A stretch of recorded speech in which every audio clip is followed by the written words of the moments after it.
Actually have Crystal Beast for you. It appears that Medius and friends are back, and Sky Striker too. You guys smash the living crap out of that subscribe button so you guys don't miss out on more I think this is probably one of the more interesting lists that I have gotten the chance to see recently, because Crystal Beast as a concept, I mean, most people have just kind of written this deck off, tossed it in the trash, and said, yeah, this doesn't seem very well. And I do kind of agree with that to an extent, but this bad boy showed up for sneak peek and really just kind of shook people up, because Sapphire Pegasus here just goes, hey, we're going to start building up some very aggressive boards in the form of, being able to use Golden Rule to get out all these, extra Crystal Beasts, because Ruby Carbuncle is a pretty stupid good card. But also, we can start spamming out Snake Eyes Doom Dragons by eating up, those back row monsters, start putting bigger monsters on the field for you to be able to do your thing with. Now, you're also going to notice, yeah, we are doing the Kyoto Waterfront Gamma Seal things. Typically what ends up happening with this is we're able to use the Gamma Seal here kind of as a feeding ground to the water, or the waterfront, just to make sure that, we can keep generating those counters onto this thing. So, we can start pressuring the opponent. And literally any time a card is sent from the field to the graveyard, this kaiju is going to start eating through things the opponent's going to be setting up. Now, obviously, you do see we are doing Nemesis Flag into Scantos off of the Infernal Flame Banshee here, which is quite good, actually. I do quite like what this deck is aiming to try to do.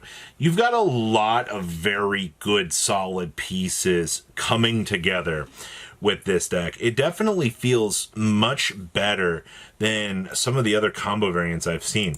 Next up here, this was a sad day, man. This got 9th place at a regional, and it was so close to making top 8. And unfortunately, yeah, every event is always going to have one person bubbling. It's the inevitability that kind of comes with these sorts of tournaments. But I didn't ever think that I would see, using the Canine package with Medius here to be able to try to set up these boards. Now, let's be very, very clear about this, all right?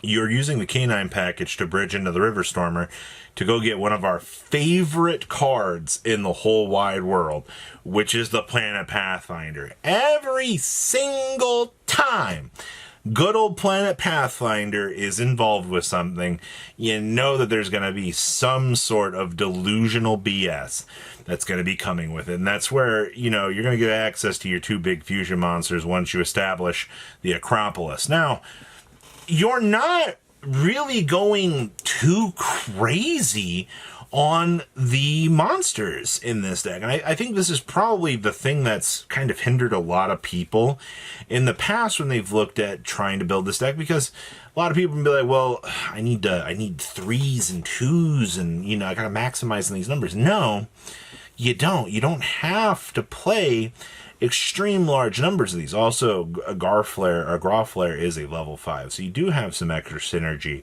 on that front. But once you start to shave down the fat, well, suddenly the package becomes a lot more enticing.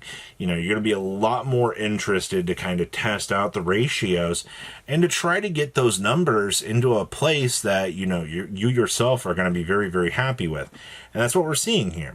Next up here, Sky Strikers. And yes, I get to see the card that has pretty much changed my opinion on Sky Striker. Now, I will say that in comparison to what I was trying to mess around with, this build is not even playing any hand traps whatsoever. Also, this build it's cut Desires from the deck. So your trade-off of playing Desires is, it says draw 2 cards, which is phenomenal, by the way. But unfortunately, you're kind of forced to make some concessions with that. Now, we are the Book of Eclipses, and we are also playing Raigekis in here.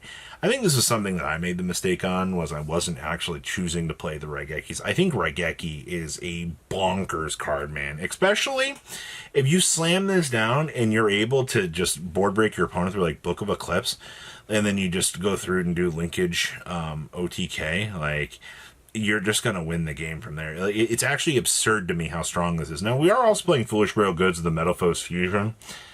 Okay, I mean, it is a free shuffle back into the deck later on in the combo. Get the extra spells down, depending on compression and things, we can go shift around. We're also only playing 2 droplets, which I'm fine with because you're going with Eclipses and Raigekis in here. We're also playing 2 Spiritual Water Art Owies. It's because, we're able to tribute the Shizuku here, and you'll get the free peek out of your opponent's hand after you've already recruited for the Sky Striker card. It's a lot of interesting little toolboxing that you kind of are able to wrap up with a nice little bow here because, you've got the tools to do so. So, actually quite nice. Also, yep, Hamp. All right, we've also got some Crystron for you. Now, we got the chance to play around with this deck a little bit, and I gotta tell you, Nori is very, very good. Nori being a machine monster that we can pull back out of the graveyard with Lantern makes making access to the Platinum Gadget all the better, especially after you do the River Storm or go search for the Scrap Recycler, and you're starting to get these pieces kind of floating back together. I like that a lot. I like that we can see the consolidation here, and now honestly, I hate to say this, but I think it makes Nori a mandatory piece that you kind of have to be playing in this deck. And I'm sure I'll read a comment or two from somebody going, well, you don't really need Noroi. I do think you need Noroi. I think Noroi definitely holds this together as one of the more solid pieces. Now, obviously, this build's going very heavy on the case of the canines and the chaotic elements. This is just to ensure that you can bring, or you can get access to the Noroi to actually get it established on the field. There is an argument to say, maybe we don't want to dedicate as many pieces to this as I want. And I mean, sure, that's fine. You can do what you want. Also, we are side decking the Forced Release, which is an interesting choice. We're also side decking the Clockwork Knight. Honestly, Clockwork Knight starts to get kind of stupid. When you can start to bring this in as a card to start dismantling things from the opponent is where we really get the chance to see Clockwork Knight really picking up that steam against decks like Yummy. It's kind of stupid, hey, guess what? Your monsters aren't the type they need to be. And we have some Memento for you. Now, I don't know if I want to play Noroi in Memento, and I'm also going to tell you, having access to this canine package is quite interesting. Also, we're only playing one Joker Halic. We're already set up basically on the OSU ban list, minus copies of Azuna, but no.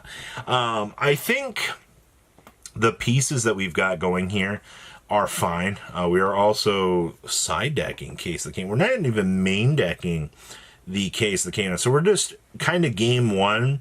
You're kind of hoping that Azuna is going to come up as kind of a hand trap to basically protect you from getting hand trapped otherwise, is what I'm assuming here.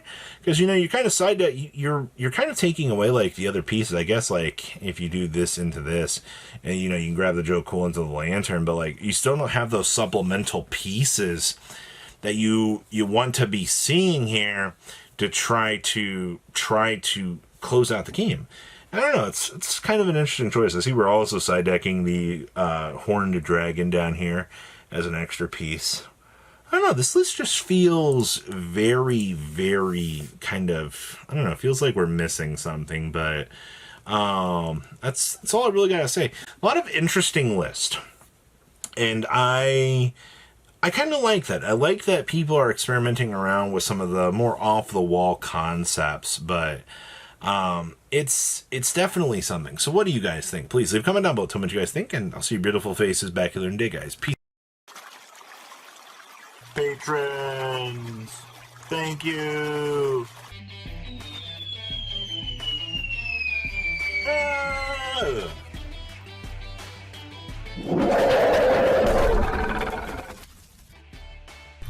Thank you so much for watching. Check out these other videos.